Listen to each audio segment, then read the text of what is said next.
നമസ്കാരം, ന്യൂസ് ടൈമിലേക്ക് സ്വാഗതം. ഞാൻ കൃഷ്ണനുണ്ണി. നോക്കാം ഇന്നത്തെ പ്രധാന തലക്കെട്ടുകൾ. ഡൽഹിയിൽ ഹോട്ടലിൽ വൻ തീപിടുത്തം, വെന്തു മരിച്ചത് 21 പേർ, ഹോട്ടലുടമ അറസ്റ്റിൽ. കുവൈറ്റ് വിമാനത്താവളത്തിന് നേരെ ഇറാൻ വ്യോമാക്രമണം, 63 പേർക്ക് പരിക്ക്, ഒരു ഇന്ത്യൻ പൗരൻ മരിച്ചു. പ്രവർത്തനം താൽക്കാലികമായി നിർത്തി വിമാനത്താവളം, വിമാന സർവീസുകൾ വഴിതിരിച്ചുവിട്ടു. കേരളത്തിൽ കാലവർഷം കൂടുതൽ ശക്തിപ്പെടും, 8 ജില്ലകളിൽ ഓറഞ്ച് അലർട്ട്. തിരുവനന്തപുരം മുതൽ തൃശൂർ വരെ ശക്തമായ മഴയെന്ന് മുന്നറിയിപ്പ്. സംസ്ഥാന ധനസ്ഥിതി ആശങ്കയിൽ, 5.07 ലക്ഷം കോടി രൂപ കടം. ബെവ്കോ സപ്ലൈകോ ലയനം നിർദ്ദേശിച്ച് ധവളപത്രം. 2026 ലോകകപ്പിന് മുന്നോടിയായി പുതിയ നിയമങ്ങളുമായി ഫിഫ. കളിയിലെ അനാവശ്യ തടസ്സങ്ങളും സമയനഷ്ടവും ഒഴിവാക്കുക ലക്ഷ്യം. വാർത്തകൾ വിശദമായി. ഡൽഹിയിൽ ഹോട്ടലിലുണ്ടായ വൻ തീപിടുത്തത്തിൽ 11 വിദേശികൾ ഉൾപ്പെടെ 21 പേർ മരിച്ചു. ഇന്നലെ രാവിലെ 8:30യോടെയായിരുന്നു അപകടം.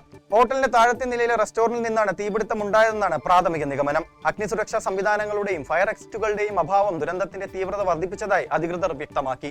തീയും പുകയും കെട്ടിടത്തിലാകെ പടർന്നതോടെ നിരവധി പേർ മുകളിലത്തെ നിലയിൽ കുടുങ്ങി. അഗ്നിസുരക്ഷാ സേനയും പോലീസും നാട്ടുകാരും ചേർന്ന് 58 പേരെ രക്ഷപ്പെടുത്തി ആശുപത്രിയിൽ എത്തിച്ചെങ്കിലും 21 പേരുടെ ജീവൻ രക്ഷിക്കാനായില്ല. അതേസമയം ഹോട്ടൽ ഉടമയെയും ഭാര്യയെയും പോലീസ് അറസ്റ്റ് ചെയ്തു. സംഭവത്തിൽ കൂടുതൽ അന്വേഷണം പുരോഗമിക്കുകയാണ്.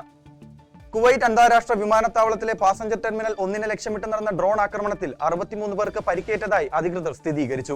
സംഭവത്തിൽ ഒരു ഇന്ത്യൻ പൗരൻ മരിച്ചതായും റിപ്പോർട്ടുകളുണ്ട്. ആക്രമണത്തിൽ ടെർമിനൽ കെട്ടിടത്തിന് സാരമായ നാശനഷ്ടമുണ്ടായി. പരിക്കേറ്റവരെ സമീപത്തെ ആശുപത്രിയിലേക്ക് മാറ്റി ചികിത്സ നൽകി. സംഭവത്തെ തുടർന്ന് വിമാനത്താവളത്തിൽ താൽക്കാലിക അടിയന്തരാവസ്ഥ പ്രഖ്യാപിക്കുകയും സുരക്ഷ ശക്തമാക്കുകയും ചെയ്തു. സംസ്ഥാനത്ത് കാലവർഷം കൂടുതൽ ശക്തിപ്പെടുമെന്ന് കാലാവസ്ഥാ വകുപ്പ്. ശക്തമായ മഴയുടെ പശ്ചാത്തലത്തിൽ തിരുവനന്തപുരം, കൊല്ലം, പത്തനംതിട്ട, ആലപ്പുഴ, കോട്ടയം, ഇടുക്കി, എറണാകുളം, തൃശൂർ ജില്ലകളിൽ ഓറഞ്ച് അലർട്ട് പ്രഖ്യാപിച്ചു. പാലക്കാട് മുതൽ കാസർഗോഡ് വരെയുള്ള ജില്ലകളിൽ യെല്ലോ അലർട്ടും നിലവിലുണ്ട്. ശക്തമായ കാറ്റിനും കടൽക്ഷോഭത്തിനും സാധ്യതയുള്ളതിനാൽ ജൂൺ 6 വരെ കേരള, കർണാടക, ലക്ഷദ്വീപ് തീരങ്ങളിൽ മത്സ്യബന്ധനത്തിന് കർശന വിലക്ക് ഏർപ്പെടുത്തിയിട്ടുണ്ട്. സംസ്ഥാനത്തിന്റെ ധനസ്ഥിതി ഗുരുതര പ്രതിസന്ധിയിലാണെന്ന് ചൂണ്ടിക്കാട്ടി സർക്കാർ പുറത്തിറക്കിയ ധവളപത്രത്തിൽ വിവിധ നിർദ്ദേശങ്ങൾ മുന്നോട്ട് വെച്ചു.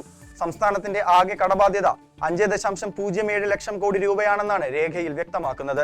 ചെലവ് നിയന്ത്രണത്തിന്റെയും പ്രവർത്തന കാര്യക്ഷമത വർദ്ധിപ്പിക്കുന്നതിന്റെയും ഭാഗമായി ബെവ്കോയും സപ്ലൈകോയും ലയിപ്പിക്കുന്നതുൾപ്പെടെയുള്ള നിർദ്ദേശങ്ങളും ധവളപത്രത്തിലുണ്ട്.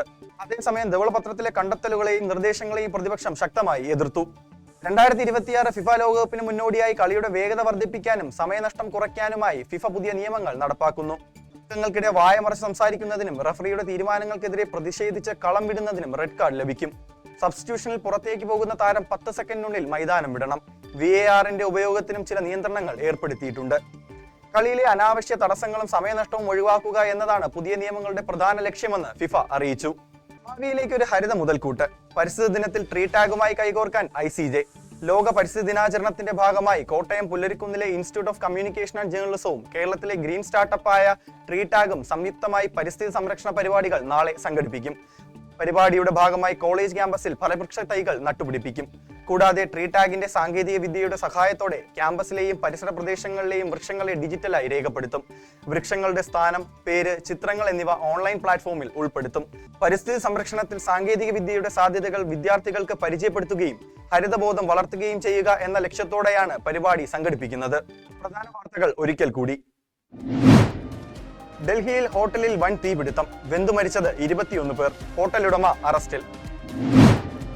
കുവൈറ്റ് വിമാനത്താവളത്തിന് നേരെ ഇറാൻ വ്യോമാക്രമണം, 63 പേർക്ക് പരിക്ക്, ഒരു ഇന്ത്യൻ പൗരൻ മരിച്ചു. പ്രവർത്തനം താൽക്കാലികമായി നിർത്തി വിമാനത്താവളം, വിമാന സർവീസുകൾ വഴിതിരിച്ചുവിട്ടു. കേരളത്തിൽ കാലവർഷം കൂടുതൽ ശക്തിപ്പെടും, 8 ജില്ലകളിൽ ഓറഞ്ച് അലർട്ട്. തിരുവനന്തപുരം മുതൽ തൃശൂർ വരെ ശക്തമായ മഴയെന്ന് മുന്നറിയിപ്പ്. സംസ്ഥാന ധനസ്ഥിതി ആശങ്കയിൽ, 5.07 ലക്ഷം കോടി രൂപ കടം. ബെവ്കോ സപ്ലൈകോ ലയനം നിർദ്ദേശിച്ച് ധവളപത്രം. 2026 ലോകകപ്പിന് മുന്നോടിയായി പുതിയ നിയമങ്ങളുമായി ഫിഫ. കളിയിലെ അനാവശ്യ തടസ്സങ്ങളും സമയനഷ്ടവും ഒഴിവാക്കുക ലക്ഷ്യം. ഇതോടെ ഈ വാർത്താ ബുള്ളറ്റിൻ പൂർണ്ണമാകുന്നു. നന്ദി, നമസ്കാരം.